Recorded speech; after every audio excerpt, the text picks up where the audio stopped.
teenage years of his 4 children.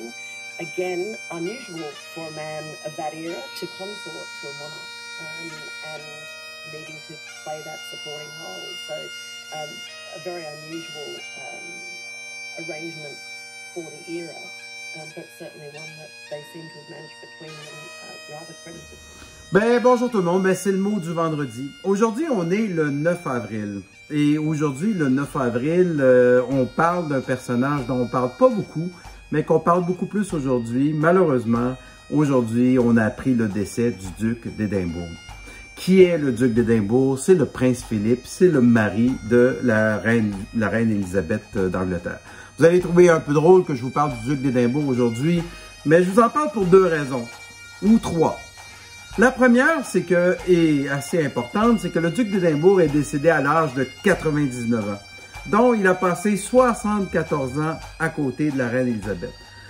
Et quand on regarde ça, on peut se dire que cet homme-là, en 99 ans, il en a vu des choses.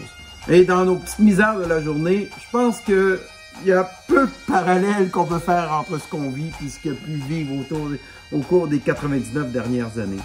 Deuxième raison, qui elle est personnelle, c'est quand moi j'étais jeune, on remettait une médaille qui s'appelait la médaille du duc d'Édimbourg.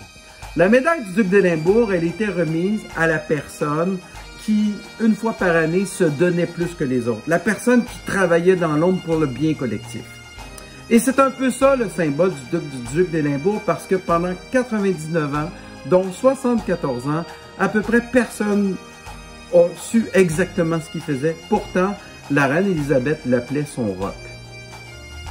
Et justement, cette réflexion d'aujourd'hui, ça me rappelle qui sont vos rocs à vous. Parce que dans la vie, on a tous des gens sur lesquels on peut compter.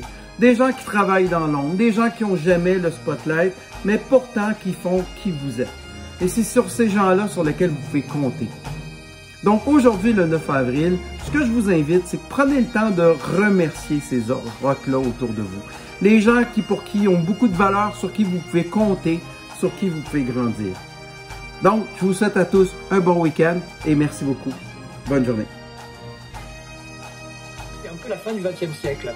Et je trouve que, moi qui suis né dans le XXe siècle, qui ai toujours connu cette famille royale, je trouve ça triste quand même, parce que vraiment, ça ne sera pas aussi drôle, ça ne sera pas aussi atypique.